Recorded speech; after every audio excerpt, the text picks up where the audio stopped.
Good morning India. दोस्तों नमस्कार। दोस्तों आज की मेरी कहानी काफ़ी इंटरेस्टिंग है जी। मैं ऐसे ही नहीं कह रही हूँ, आपको आज की कहानी ज़रूर पसंद आएगी। तो चलिए हम कहानी सुनाते हैं। कहानी का नाम है भाभी से लगाव और प्यार। चलिए आज की कहानी जिसकी है उसी के बातों में आपको सुनाते हैं। उसका नाम है विवेक जोशी। अब कहानी सुनने से पहले मैं आपको एक बात बता दूं, ईयरफोन का उपयोग करें और अपनी आंखों को बंद कर लें, इससे कहानी काफ़ी रियलिस्टिक लगेगी। चलिए अब कहानी सुनाती हूँ। ये कहानी विवेक की है। विवेक कहता है, मैं औरंगाबाद महाराष्ट्र का रहने वाला हूँ। मेरी उम्र अभी 25 साल है और हाइट 6 फीट। मैं दिखने में स्मार्ट तो हूँ। दोस्तों आज मैं आपको मेरी और मेरी प्यारी भाभी सुनयाना, बदला हुआ नाम है, के बीच में एक सच्ची घटना के बारे में बताना चाहता हूँ कि किस तरह मैंने अपनी भाभी को पटाया। और मैं इंजीनियरिंग के अंतिम वर्ष में था, तभी मेरे चाचा के लड़के यानी मेरे भैया की शादी हो गई। जब भैया की शादी हुई तब उनकी उम्र 30 साल थी और भाभी की उम्र 23 साल। भाभी दिखने में बहुत गोरी थी पर उनका शरीर दुबला पतला था। भाभी गांव में रहने वाली एक सीधी सादी लड़की थी। शादी के दूसरे दिन मैं कॉलेज के कारण मुंबई आ गया और शादी के 3 महीने बाद काम के कारण भैया और भाभी पुणे शिफ्ट हो गए। कॉलेज खत्म होने के बाद मैं औरंगाबाद में जॉब की तैयारी करने लगा। दिसंबर महीना में हमारे एक रिलेटिव की शादी थी और बारात औरंगाबाद से नागपुर जाने वाली थी। तो शादी के कारण भैया और भाभी पुणे से औरंगाबाद आ गए। भाभी जब आई तो मैंने उन्हें देखता ही रह गया। उनका पूरा लुक बदलाव हो चुका था। भाभी पहले दुबली पतली सी लड़की थी और अभी हरा भरा हो गई थी। जब भाभी आई तो उन्होंने सफ़ेद कलर की लेगिंग्स और काले रंग की कुर्ती पहनी थी, जिनमें से वो काफ़ी, सच कहूँ तो बहुत ही ज़्यादा खूबसूरत दिख रही थी। भाभी की हाइट 5 फीट 7 इंच थी। उनका शरीर बहुत खूबसूरत था। उस समय तक वो बहुत ही अच्छी थी, लेकिन मेरे दिमाग में उनके लिए कोई गलत ख्याल नहीं आया था। हम सभी लोग शादी में तैयार करने लगे। तयशुदा दिन बारात एक बस से औरंगाबाद से नागपुर के लिए निकल गई। हम लोगों ने पूरे सफ़र बहुत एंजॉय किया। पूरे सफ़र में भाभी और मैं बहुत बातें की। हम लोगों में बहुत हंसी मजाक थी। हम दोनों एक ही उम्र के कारण बहुत ज़्यादा ही बन रहे थे। शादी के दिन भाभी को देखकर मैं हैरान रह गया। उस दिन उन्होंने लाल रंग की साड़ी पहनी थी। उनका ब्लाउज काफ़ी खूबसूरत था। मैं तो बस देखते ही रह गया। बस यही सोचा कि काश मेरी ही वाइफ ऐसी मिले तो ज़िंदगी जन्नत बन जाए।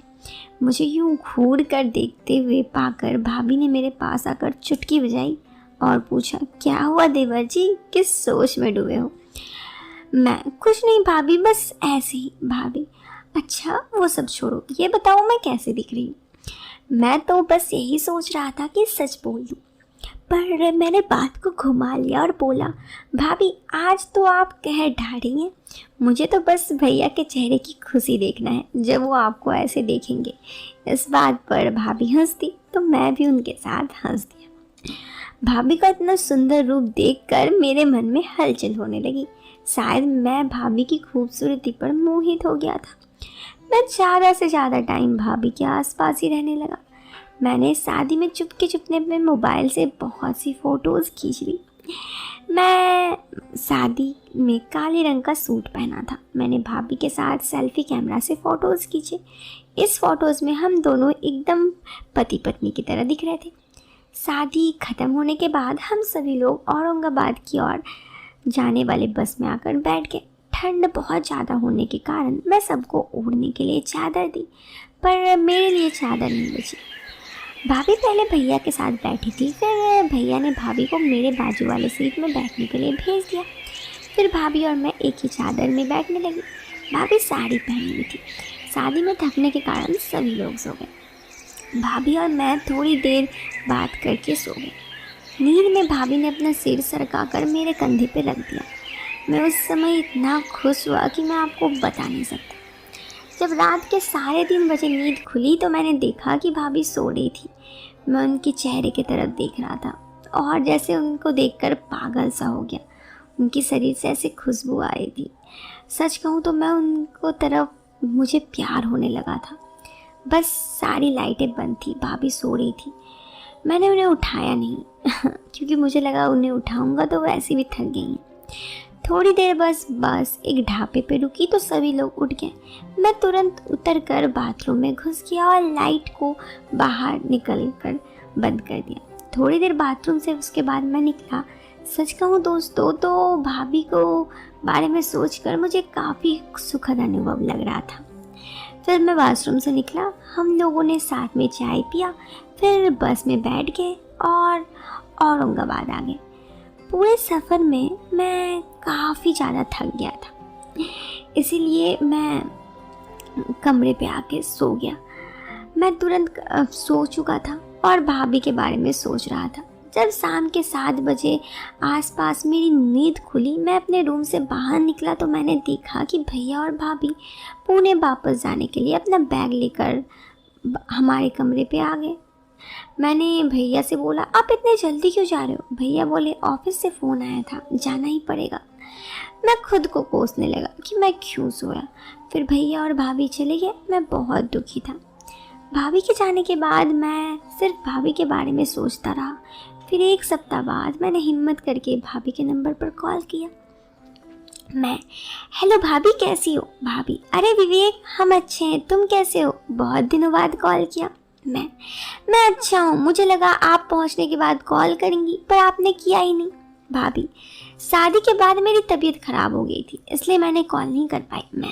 अच्छा, अब आपकी तबीयत कैसी है? भाभी, अब तो काफ़ी आराम है। ऐसे ही हमारी इधर उधर की बातें होती रही। भाभी ने कहा, तुम्हारा फ़ोन आया, मुझे बहुत अच्छा लगा, फ़ोन करते रहा करो। इसके बाद मैं कुछ दिनों के अंदर भाभी से फ़ोन पर बातें करने लगा। अब मैं हर वक्त भाभी के बारे में सोचने लगा। अपनी मोबाइल में उनकी फ़ोटोज़ देखता रहता। शायद मुझे भाभी से प्यार हो गया था। ऐसे ही 2 महीने बीत गए। एक दिन अचानक चाची, मतलब मेरी भाभी की सास, सीढ़ी से फिसल कर गिर गई, जिसके कारण उनका एक पैर टूट गया। तो डॉक्टर ने उन्हें बेड पर रहने के लिए कहा, काम के बिल्कुल चलने फिरने के लिए मना किया। कुछ दिन बाद मैं चाची को हॉस्पिटल से घर ले आया। उसी शाम मुझे भैया का फ़ोन आया और उन्होंने कहा कि तेरी भाभी को बस में बिठा दिया है, तो शाम में बस स्टॉप से घर ले आना, और हाँ, अगर कुछ ज़रूरत हो तो हेल्प कर देना। मुझे ऑफिस की काम है, इसलिए मैं साथ नहीं आ पाया। मैंने भैया से कहा, हाँ ठीक है। इसके बाद भैया ने फ़ोन कर दिया तो मैंने भाभी को आने की खुशी सुनकर खुशी के मारे झूम उठा। मैं शाम में भाभी को लेने गया। जैसे ही मैंने उन्हें देखा, मेरे चेहरे में एक बहुत बड़ी सी स्माइल आ गई। भाभी ने भी मुझे एक बड़ी स्माइल के साथ हेलो बोला। मैंने तो सोचा कि भाभी गले लगा लूँ, पर ऐसा नहीं हो सकता था। मैंने उनका बैग लिया और बाइक की तरफ चल पड़ा। उनका बैग ज़्यादा बड़ा नहीं था, तो उन्होंने बैग हम दोनों के बीच में रखा। मैं उनको घर ले गया, फिर अपने घर चल गया। मम्मी ने मुझसे कहा, भाभी को बोल दे आज रात का खाना मैं बना रही हूँ, वो मत बनाए। मैंने भाभी को जाकर बोला। भाभी भी सफ़र में थक गई थी, वो मान गई। रात में भाभी चाची को व्हील चेयर में बैठा कर ले आई। हम सभी लोग साथ में खाना खाए। खाना खाने के बाद सभी लोग मिलकर बातें कर रहे थे। तब चाचा ने मुझे कहा, जब तक तेरी भाभी यहाँ है, इनका ख्याल तुझे ही रखना है, और इन्हें किसी भी चीज़ की ज़रूरत हो तो ज़रा हेल्प भी कर देना। इस पर मैंने कहा कि ये बोलने वाली बात है क्या चाचा जी, मैं भाभी का पूरा हेल्प करूँगा। दूसरा दिन मैं ज़्यादा समय भाभी के साथ बिताने लगा। उनको मैं अपनी बाइक पे बिठाकर बाज़ार ले जाता। ऐसे ही 4 दिन बीत गए। भाभी को भी मेरे साथ अच्छा लगता, वो भी मुझे सिर्फ बातें करने के लिए बुला लेती। मैं भी भाभी से प्यार से बढ़ गया। एक दिन भाभी का कॉल आया, आज मुझे बाज़ार से कुछ कपड़े लेने हैं, तो साथ चलना। उस दिन दोपहर में मैं भाभी को बाइक में बिठाकर बाज़ार ले गया। उन्होंने लेडीज़ दुकान के पास रुकाया और भाभी ने कहा, तुम यहीं रुको, मैं भी आता हूँ। मैंने हाँ में सिर हिलाया। भाभी अंदर जाकर कुछ देखने लगी।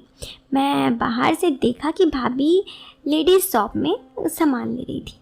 तब भाभी वापस आई। मैंने पूछा, क्या खरीदा भाभी, बताओ ना। भाभी, कुछ नहीं, बस ऐसे ही। अब भाभी आप मुझे नहीं बताओगी ना। भाभी, ऐसी बात नहीं है, चल जल्दी, धूप बहुत है। मैंने कहा, ओके भाभी, चलिए जूस पीते हैं। भाभी, हाँ चलो।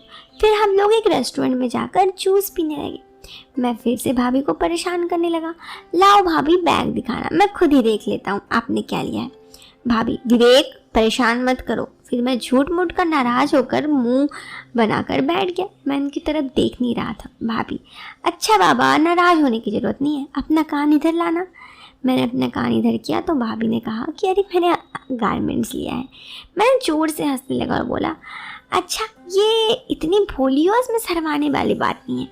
मुझे साथ ले जाती तो मैं भी टाइम पास कर लेता। भाभी, धत, इसको तुमको वहाँ जाकर टाइम पास करना था। मैं, वहाँ मस्त मस्त फ़ोटोज़ होती ना भाभी। भाभी, तुम बिगड़ रहे हो। चाचा जी से तेरी बात कर, शादी के बात करता हूँ। वैसे भी तेरी कोई गर्लफ्रेंड है? सच बताना, मैं तेरी दोस्त हूँ ना। भाभी, मैं, नहीं भाभी, सच में कोई गर्लफ्रेंड नहीं है। पहले थी, फिर ब्रेकअप हो गया। हम दोनों कुछ देर यूँ बात किए, फिर घर चले गए। दूसरे दिन मैं सुबह भाभी से मिलने गया। भाभी नहा कर आई थी। उनके गीले बाल खुले हुए थे। वो काफ़ी खूबसूरत लग रही थी पंजाबी सूट में। और इस तरह मैं भाभी से मिला और उन्हें बहुत अच्छा लगा। उसके बाद मैं हर रोज़ भाभी से मिलने लगा और ऐसे ही कुछ दिन बीत गए। लेकिन उसके बाद धीरे धीरे मुझे यह एहसास होने लगा कि भाभी को मुझसे प्यार हो गया है। अब बात की कहानी में बताऊंगा कि ये प्यार का इजहार कैसे हुआ और भाभी ने इजहार किया या फिर मैंने, फिर क्या हुआ, ये कभी दूसरी कहानी में बताऊंगा, क्योंकि ये कहानी काफ़ी लंबी हो गई है।